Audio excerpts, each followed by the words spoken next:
Hey guys, Veebat here with another V-Plays, taking a look at the BVP 203, and yes, we finally unlocked the airframe.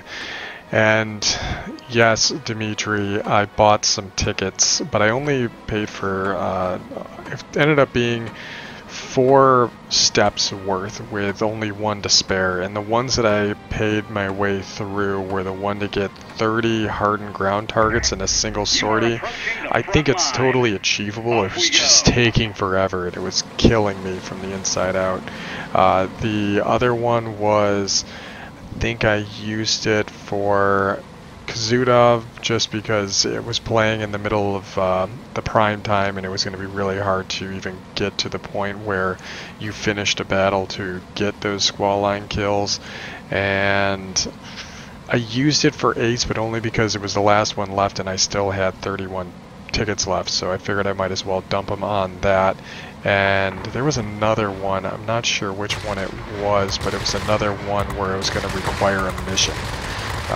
Or require a medal, so I ended up just forgetting it and going forward with it. So aside from talking about the missions and my obvious guilt for purchasing the harder parts of this this quest line, the goal was to get you guys this aircraft and kind of show it off, because even I can't find too many videos out there right now. So is it even worth it?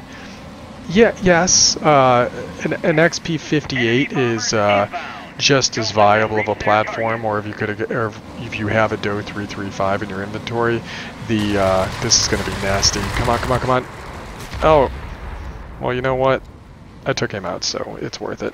The gun setup on this is going to be reminiscent of what you saw with like the ME410 and the BF110 line. So really what you're looking at is 2 Mark 103 30mm cannons, not too shabby for Tier VIII. It's 2 of what you would get with the TOW 152. The TOW 152 gets 3 of those cannons, so if you've ever been sniped out by that aircraft, you'll know how capable these cannons can be. In addition to that, you get 2 15mm cannons and then 2 13mm machine guns. So you're going to get that overlapping fields of fire. The nice thing I think you get here is with the velocity of the Mark 103s, the overlap of the guns is going to be much tighter. So unless you're looking at something coming straight across your field of view, I think you're going to be able to get all these guns on target fairly easily in order to knock the enemy out. So far, I haven't been having too many issues with the aircraft, and at range I can kind of pulse the shots and just use the cannon to snipe out the enemy and knock out what's left of their hit points. But man, it really does have some hard-hitting guns, and you'll see right here we get a nice connection with the 103. But then we just keep moving on. So besides the guns, it also has a really robust tail gunner. The tail gunner has a elevation of 30 degrees and a depression of 40 degrees, and also 40 degrees side to side. That's a really wide firing arc. If anything, I'd say that this thing essentially has the same tail gunner as what you see with the ME265. In fact, it's an identical gun, but I believe that the arc of fire is going to be comparable to that. So if you got a tail gunner that has the capability of doing crit damage, or you know, just giving you some increased defense from getting the guns to hit, this is going to be a nice option. The other claim to fame here is going to be the obvious, and it's been staring us in the face the entire time we've been flying this, is that it has a combo engine system similar to what we saw with the XF-15C. So you've got propeller engines in the front and jet engines in the back. It almost looks exactly like the setup you see with the XF-15C, just 2 of them on these engine nacelles right here. And what you get from this is a really good rate of climb, and it's not going to look as good as like a DO 335 on paper, but when you hammer that boost, those jets kick on, and man, this thing just goes. It feels really good. It's a 40-second boost clean, but I do have the module on here that takes some of the boost away to give you some more oomph from it. Not for any reason other than it was sitting in the hangars, or in the depot, so if it's in the depot, I'm just going to put it on here. Why not? But we finally got that second engine back. We're hammering down the boost. We're up into the vertical climb, and we're still starting to gain some more speed, even though we're at 40 degrees of climb. There we go, getting around. The stall speed on this aircraft is also very low. The stall is 112 opposed to 124, which is what you see with the XP58 and the DO 335. So this thing's able to perform at lower air speeds a lot better. In fact, its stalled characteristics are not bad at all. It feels a lot better when you get it to those situations where it's getting into the realm of being a little bit too slow for it to fly right. It doesn't just stop and all your controls die like I feel like my Yak 9U does. Like my Yak 9U, if I go too high, man, it's like the entire plane just stops flying properly.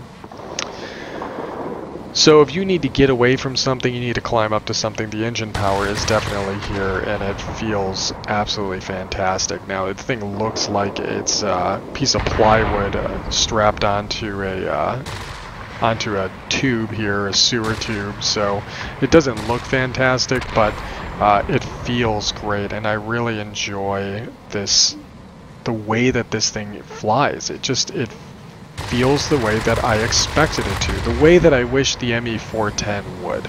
So if you have an ME410, it's a great platform, but sometimes you feel like it's really sluggish on the controls, or it doesn't excel the way that you want it to, or it doesn't climb as good as you would like it to. But this thing does all the things I ask it to, and then some, and I feel very confident that I can get into the right engagements with it, and it does just fine. The paint job you see on here is the one that they give you.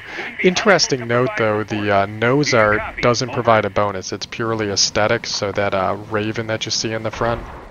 But you do still get a experience bonus from the Jaeger emblem, and you also get an experience bonus from the paint job. But the paint job does not help you against AA guns at all, or your concealment. So just be aware that it's not going to be effective in combat. It's just going to be something to help you train up crews, which is good because this is a premium aircraft. So I have thrown my ME410 pilot in here, or this is my 262 pilot, my ME410 tail gunner. Man, look at that. Nice hits on that guy coming in on the Seahawk. Get those 103s to hit and it just wipes them out. And you saw those guns were overlapping very nicely there, so it feels pretty good. Someone had mentioned about whether or not I have mapped my guns, that way they are set to different groups, fire at each time, so I'm not overheating cannons while I'm gunning people down with machine guns. I don't do it at all. I have not messed with it enough to know if I've done it right, and honestly, with the overlap of these cannons and machine guns, they seem to all be hitting right here, so I'm not too concerned about it on this aircraft. So, but other aircraft, I could definitely see the utility, especially on an aircraft like the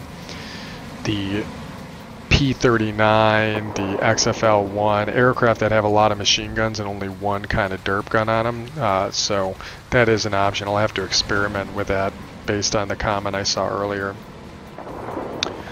Isolating aircraft, taking them out, doing the boom and zoom runs. You can see this thing's just hovering at about 400 miles an hour constantly, so it really can get around. And despite the fact that this thing's supposed to have a 15-second plus turn time, it doesn't feel like it. And maybe it's just me, but I don't know if that's accurately represented or if it's taking into account 15 seconds to do a full 360, which is a different type of turn than you would see if you were to nose over and just make a hard immediate turn. So Mark, it's here, the sound screws up on my game for some reason at this point, so apologies for that. There's not much I can do about it. It's been doing this off and on.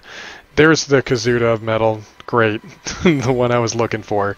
So it's, yeah. Oh, the other one I think I skipped was the McCampbell medal, because the McCampbell medal was getting 10 kills It was 10 kills in a zone against all airframes, if I'm not mistaken, and that's why I think I skipped that one right there. So we're going to head back to the hangar, and we're going to see what type of payouts you can get from this, because with a 13,000, this is a pretty decent score, and with 13,000 personal points, I'm willing to bet that we're going to get a monster payout from this battle, which is exactly what this aircraft should be used for. It's used for grinding credits, it's used for training up those crews from your German line now, and it's just a great option to be able to just have some fun sometimes.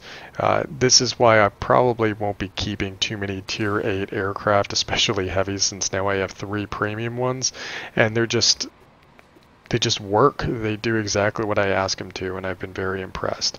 278,000 silver, not bad. 16 kills, and the lion's share of those kills were actually against the enemy aircraft. There's only 2 air defense kills there, and then 7 multi-rolls. Man, I really was gunning for multi-rolls, it looks like. But they're probably out of position at higher altitude than they should have been, and I think I was isolating that Seahawk that I knew was a player. But yeah, guys, this is the 203. Overall, a very solid platform. I enjoy it. If you want to see more videos of this thing in action, go ahead and drop it in the comments, and we'll get this thing flying. And if anybody wants to fly with it, hit me up. I see my gamer tags right there. More than willing to play with some of you guys if you want to hit me up. Alright, I'll check you on the next one.